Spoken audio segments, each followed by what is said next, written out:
현재 미국 정부는 트럼프 대통령의 재선과 맞물려서 다양한 정책을 쏟아놓고 있는 정황이 보입니다. 그런데 그 와중에 자주 언급되는 나라는 동맹국가인 한국으로 최근 더욱더 빈번해지는 상황이 나타납니다. 특히 트럼프 대통령의 지지율이 많이 떨어져 있어 어떻게든 바이든과의 갭을 메우려는 발버둥이 나오며 다소 무리한 정책을 추진한다는 모습이 보입니다.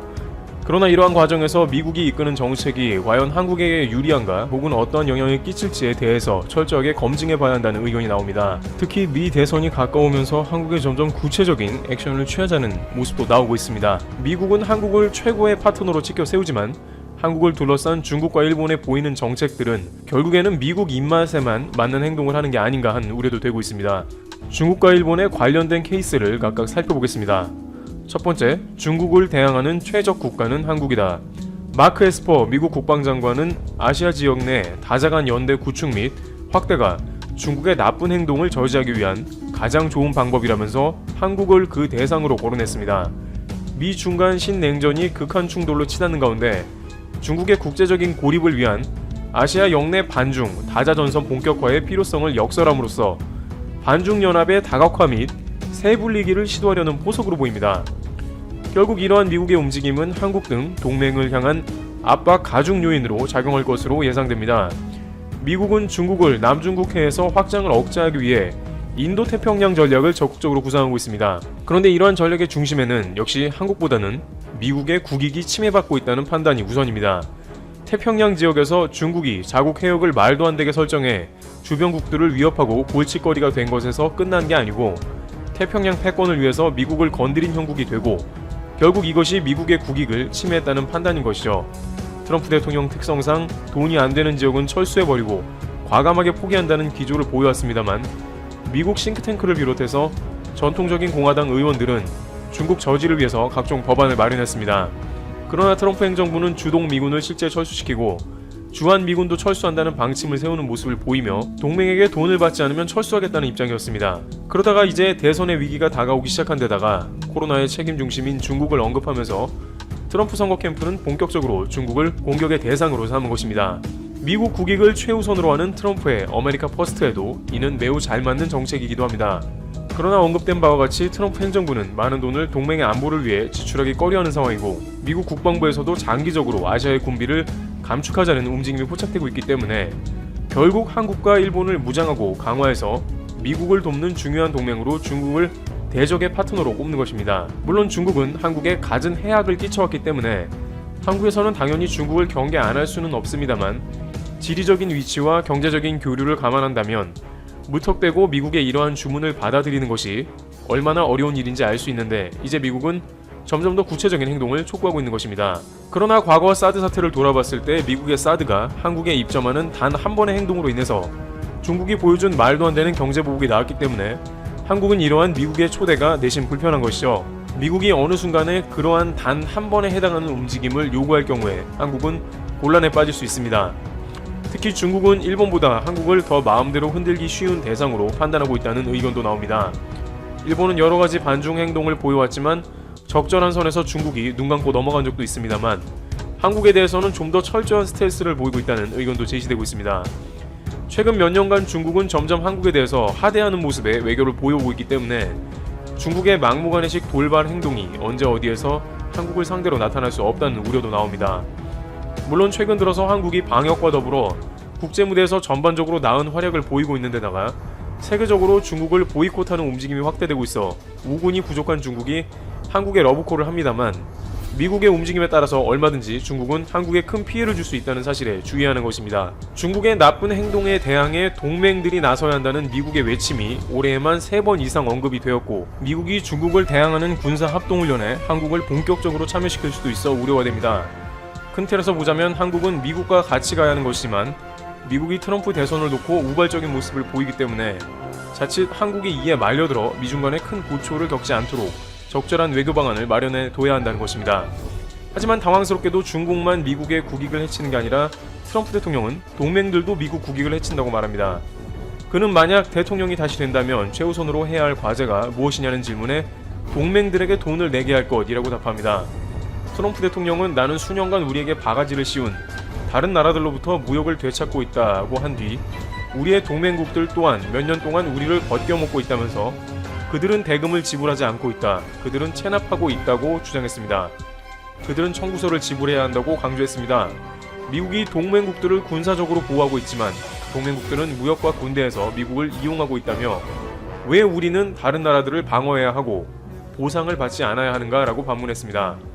최근 트럼프 대통령에 대한 갖은 폭로를 한 볼턴은 트럼프 대통령이 재선한다면 한국에서 진짜로 주한미군을 철수할 가능성이 매우 높다고 언급한 바 있습니다. 한국 입장에서는 미국의 돈은 훨씬 많이 내라고 하는 데다가 중국까지 상대하라고 하니 부담스러울 수밖에 없습니다. 두 번째, 미국, 한국과 일본 화해하라. 한편 미국이 동북아시아에서 키워보려고 하는 한국과 일본은 사이가 안 좋은 게 딜레마입니다. 한국은 미국 동맹 중에 지상군이 최고이며 일본은 해군이 최강으로 알려져 있기 때문에 한일 간에 잘만 연합하고 미군까지 접합이 된다면 전 세계 일진들이 다 모인 동북아라고 할지라도 어느 정도 선방할 수 있는 전력이라고 생각됩니다. 그렇기 때문에 미국도 군사력을 키워주려고 애를 씁니다. 일본이 현재 적기지 공격을 위해서 헌법까지 재해석해 일본 군사화를 가속화한다고 했을 때 오히려 미국은 이를 용인하고 적극 키울 것입니다. 한국에 대해서도 미사일 제한을 점점 더 풀어주고 있는 움직임입니다. 그런데 일본은 이렇게 무장화된 군사력으로 동북아를 상대하는 게 아니고 한국에 써먹을 수도 있다는 것입니다. 10년 전 일본이 분명 독도 해상에서 순시선뿐만이 아니라 이지스함까지 예고 없이 끌고 들어온 것이 생생하며 작년 초에는 초계기를 가지고 한국 초계함을 위협하면서 보기 드문 극도의 긴장감을 연출하기도 했습니다. 일본은 또한 핵무기 금지 조약에는 불참하는 모습을 보이고 있어 주변국에 논란을 일으키고 있습니다. 히로시마 원폭은 인류가 원자폭탄을 실전에 사용한 첫 사례이며 태평양 전쟁에서 일본이 항복하는 큰 계기가 됐습니다. 그러나 일본 정부는 자국이 세계에서 유일한 원폭 피해국임을 내세우며 핵무기 없는 세상을 만들겠다고 강조하면서도 핵무기 금지 조약에는 불참하는 모순된 상황이 이어지고 있습니다. 이뿐만 아니라 플루토늄 재처리 공장을 이유 없이 승인하는 등 수천 개의 핵폭탄을 바로 만들 수 있는 능력을 보유하려는 게 아니냐는 의혹을 강하게 받고 있는 상황이기도 합니다. 당장은 미국이나 주변국의 압박으로 쉬운 문제는 아니지만 뭔가를 준비하고 있다는 인상은 지울 수가 없습니다. 양국은 견원지간으로 언제든지 군사적 충돌 가능성이 있기 때문에 미국은 한일 간의 주요 이슈에 대해서 적극 개입해야 할 필요성도 있습니다만 자국의 이익에 관련된 것만 개입하는 모습을 보이고 있습니다. 미국은 동북아 안보의 위협이라며 지소미아 종료에 대해서는 득달같이 달려와서 종료하면 안 된다고 언급합니다만 수출 규제에 대해서는 지나치게 중립적이거나 심지어 일본 편을 들고 있다는 정황도 나오고 있습니다. 사실 지소미아 종료가 된다고 하더라도 가장 영향받는 것은 일본이지 미국은 별로 상관이 없다는 것입니다. 한국은 미국의 모든 정보를 공유하고 있기 때문에 미국이 일본 관련 중요 정보를 알려주면 그만입니다. 또한 WTO 소송에 대해서도 소송이 아니라 양국 간의 대화로 해결하는 게 바람직하다는 의견을 내고 있습니다. WTO 수출규제 소송은 일본의 경제 보복 성격인데다가 한국만 안보에 대한 규정으로 수출 금지를 했기 때문에 일본이 패소할 가능성이 높은 것이라 일본 정부는 계속해서 한국에 대화로 해결하자고 주장해왔습니다. 그런데 미국도 일본과 같은 의견을 내고 있기 때문에 한국 입장에서는 이 역시 불만이 되는 것입니다. 따라서 미국은 한일이 연합하고 동북아에서 영향력을 갖게 하길 원한다면 일본의 막무가내식 경제 보복을 중지시키고 양국이 납득할 수 있는 중재를 해나가야 원하는 동맹의 연합전선을 구축하는 데 도움이 될 것입니다.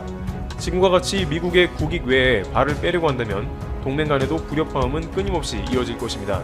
한편 일본은 지소미아 종료가 두려운 모양입니다. 일본 최대 일간지 요미우리는 사설을 통해 북한이 핵미사일 능력의 고도화를 추진해 동아시아의 안전보장 환경이 엄중해지고 있음을 잊어서는 안 된다며 한일이 사이가 안 좋아져봤자 그것은 북한을 이롭게 할 뿐이라고 주장했습니다.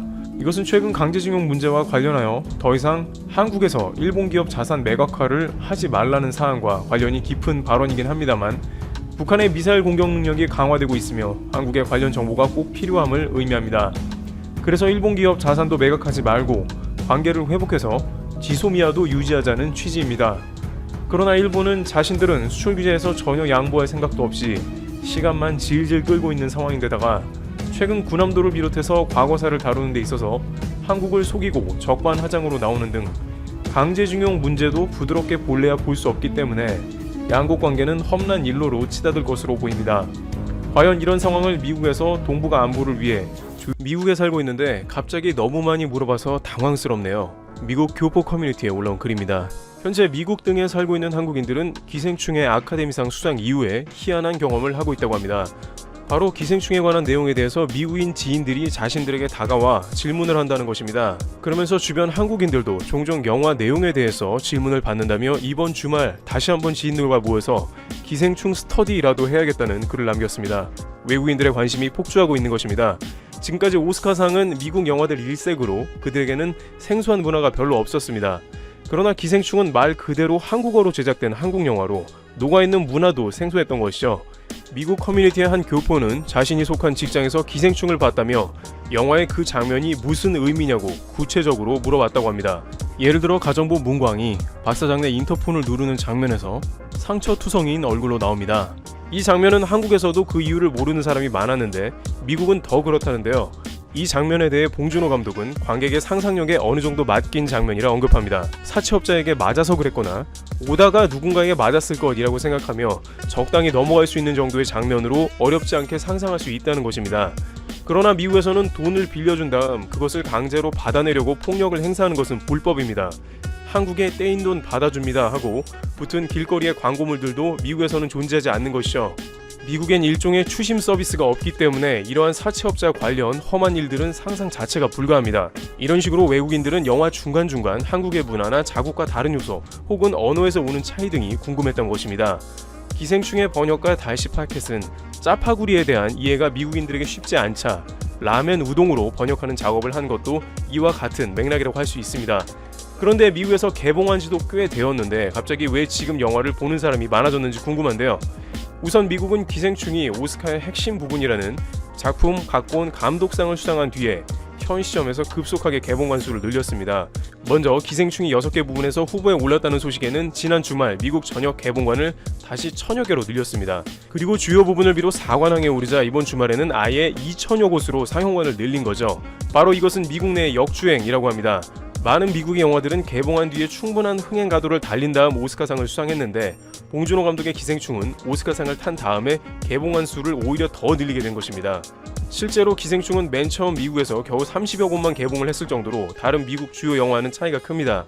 예를 들어 어벤져스 시리즈와 같은 경우에는 검증이 되었으므로 처음 시작하는 스크린 수는 엄청납니다. 그러나 새로운 영화, 특히 외국어로 제작된 영화는 더욱더 소극적으로 개봉할 수밖에 없습니다. 미국 내에서도 외국 영화가 스크린수 1위를 기록한 것은 약 20년 전인 1999년 포켓몬이 마지막이었을 정도로 외국 영화가 매우 성공하기 힘든 시장인 것입니다. 결국 봉준호 감독의 기생충의 세계적 대박은 이제 본격적으로 시작되었다는 것을 의미하고 있습니다. 지금까지 북미에서 1,500만 달러 내외를 벌어들인 것으로 추산됩니다만 이제는 더 많은 수익이 나오게 되는 것이죠. 뿐만 아니라 전 세계적으로 각국에서는 기생충을 앞다투어 개봉하려고 부산한 움직임을 보입니다. 영국에서 아카데미 시상식을 지켜보던 배급사인 커조는 250개에서 400개로 상영관을 늘렸습니다. 해당 CEO는 아카데미 시상식을 직원들과 함께 라이브로 지켜보고 있다가 주요 4개 부분 수상을 하자 만세를 부르고 환호하며 기뻐하는 모습과 함께 봉준호 감독을 언급하며 트윗에 공유하였습니다. BBC는 한국이 문화대국으로 자리 잡았다며 한류가 미치는 영향력이 막강해졌다고 언급했습니다. 프랑스의 르몽드는 봉준호의 기생충은 오스카의 위대한 승자라고 평가하며 한 가지 독특한 점을 말합니다. 칸 영화제의 황금종려상을 수상한 작품과 오스카 상의 작품이 일치한 것은 이번이 처음이라는 것입니다. 게다가 프랑스에서는 오스카 작품상을 한 번도 받은 적이 없는데 한국이 먼저 탔다는 충격을 안겨줬습니다. 그만큼 이번 기생충은 한국인의 문화의 힘을 입증하며 전 세계 많은 사람들에게 커다란 의미를 안기고 있습니다. 처음으로 반도체 제조 핵심 소재인 불화수소의 한국 수출을 허가했습니다. 앞서 일본은 포토레지스트를 2차례 수출 허가한 바 있었습니다. 대부분의 전문가들은 일본의 이 같은 조치는 WTO 제소에 대응하기 위해서라고 분석했습니다. 일본은 자신들의 수출 규제가 정치적 보복 조치가 아니고 WTO 규칙에도 어긋나지 않는다는 점을 강조하기 위해서란 것입니다. 이에 우리 정부는 한 건어가 났다고 일희일비하지 않는다며 수출 규제 조치에 무조건 철회가 필요하다는 입장에는 변화가 없다고 WTO 제소를 예정대로 강행하겠다고 했습니다. 한국 정부는 WTO 제소부터 최종 결론까지 최소 2년 이상 소요되지만 만약 승소할 경우 국가안보를 명분으로 내세운 일본 정부의 논리를 근본적으로 무력화시킬 수 있고 국제사회로부터 일본의 부당함에 대한 지지를 얻어내는 효과를 낼 수 있다고 했습니다. 일본도 내심 한국의 WTO 제소를 부담스러워하며 우려하는 기색이 역력합니다. 이미 일본은 직전에 후쿠시마산 수산물 분쟁에서 패배하고 WTO 재판에 대한 트라우마를 지니고 있습니다. 최근 일본은 WTO 분쟁 예산을 당초 14억 2천만 원에서 28억 7천만 원으로 증액했습니다. 일본의 극우 언론 산케이 신문은 한국의 WTO 제소가 한국 측에 유리할 가능성이 있다는 보도를 내놨습니다. WTO 전문가인 아라키 이치로 요코하마 국립대 교수는 일본 정부는 한국의 WTO 제소 움직임에 대해 원래 안보상 수출 관리이며 무역 제한이 아니라고 주장했지만 WTO는 한국의 제소를 받아 일본의 조치를 심사할 뿐 한국의 대항 조치는 일절 고려하지 않는다면서 심리가 한국에 유리하게 작용할 가능성이 있다고 말했습니다. 또한 일본이 군사적인 우려가 있는 물품을 규제하는 관세 및 무역에 관한 일반협정 21조 예외 규정 역시 안보상 이유가 빈약할 수 있다고 했습니다. 상케이신문은 한국이 제소할 경우 심리는 미국 소송 이유가 될 것으로 보여 일본의 역풍이 불 수도 있다고 지적했습니다. 일본이 지금 한국과의 WTO 소송을 두려워하는 이유가 있습니다. 일본은 한국을 WTO에서 한 번도 이긴 적이 없었기 때문입니다. WTO에 따르면 한일 간 분쟁 사안은 모두 6건으로 이 중 분쟁이 마무리된 3건은 모두 한국의 승리로 끝났습니다. 한국은 2004년 일본의 김수입 쿼터제철 협회가 부당하다며 일본 정부를 WTO에 제소했습니다. 이 사안은 일본이 2006년 한국산 김수입을 대폭 늘리기로 하고 한국이 제소를 취하면서 한국의 승리로 끝났습니다. 2006년 1월에는 일본이 하이닉스 디램에 27.2%의 상계 관세를 부과하면서 디램 분쟁이 불거졌습니다. 한국은 WTO 제소에 최종 판정에서 승소했고 일본은 관세를 철폐해야만 했습니다. 2015년 일본은 한국 정부가 후쿠시마 주변에서 생산된 수산물에 대해 수입 금지 조치를 취하자 WTO에 제소했습니다. WTO는 1심에서 일본의 손을 들어줬지만 2심에서는 이례적으로 1심 판결을 파기하면서 한국의 승리로 끝났습니다. 1심 때 일본은 승리한 후 스가 관방장관은 한국은 WTO의 결정을 무겁게 받아들여야 한다면서 한국의 수입을 재개하라고 했습니다. 하지만 2심에서 예상을 깨고 한국에 패하자 일본 정부는 뒤집어졌습니다. 당시 한국은 WTO 2심을 이기기 위해 한국의 과학자, 국제 변호사, 공무원들로 이루어진 민간 합동팀을 만들어 상소심을 앞두고 3주간 제네바에서 합숙했고 매일 모의 재판을 했습니다. 영어 발음 하나라도 틀리면 재판에 불리하게 작용할 수 있기 때문에 억양과 발언 시간까지 치밀하게 계산하며 준비했습니다. 우리 정부가 놓여있는 상황은 대단히 어려운 상황이었습니다. 그동안 위생식물 위생협정 분쟁에서 1심 결과가 뒤집힌 전례가 없었기 때문입니다. 미국까지 1심, 2심에서 한국이 패소해야 한다는 의견서를 제출하며 일본 편을 들어줬습니다. 하지만 우리의 치밀한 계획과 전략 끝에 승리한 것입니다. WTO는 1심에서는 후쿠시마산 수산물에서 발견되는 방사성 물질인 세슘 수치가 낮다는 일본 측의 주장에 손을 들어준 반면 법리를 다투는 2심에서는 원전 사고가 난 일본의 임적국인 한국이 환경의 잠재적 위험까지 고려해 일본산 식품에 대해 엄격한 검역 조치를 하는 것이 옳다는 한국 측의 손을 들어준 것입니다. 원전 사고 이후 후쿠시마산 수산물에 대해 수입금지 조치를 한 국가는 중국을 비롯해 한때 54개국에 이르렀으나 일본은 한국만 WTO에 제소했습니다. 가장 강한 제재를 하는 한국을 이기면 다른 나라의 금지 조치를 풀기 쉬울 것이라는 판단이었습니다. 하지만 한국이 WTO 소송에서 승리하자 일본은 다른 나라에도 수입 규제를 풀라고 할 수 없게 되었습니다. 한국은 한국을 비롯한 수입을 금지하는 나라들의 안전까지 지켜준 결과가 되었습니다. 일본은 내년 도쿄올림픽에서 선수들에게 후쿠시마산 농수산물을 먹이겠다고 하고 있습니다. 또한 후쿠시마뿐만 아니라 도쿄까지 방사능 수치가 기준 이상으로 나오고 있습니다. 많은 전문가들은 후쿠시마산 농수산물은 방사능 오염성 때문에 위험하고 후쿠시마와 도쿄는 아직도 올림픽을 치르기엔 위험하다고 말하고 있습니다. 한국 정부는 일본의 경제 도발 이후 일본 방사능의 위험성을 압박하며 국제사회에 공론화시키고 있습니다.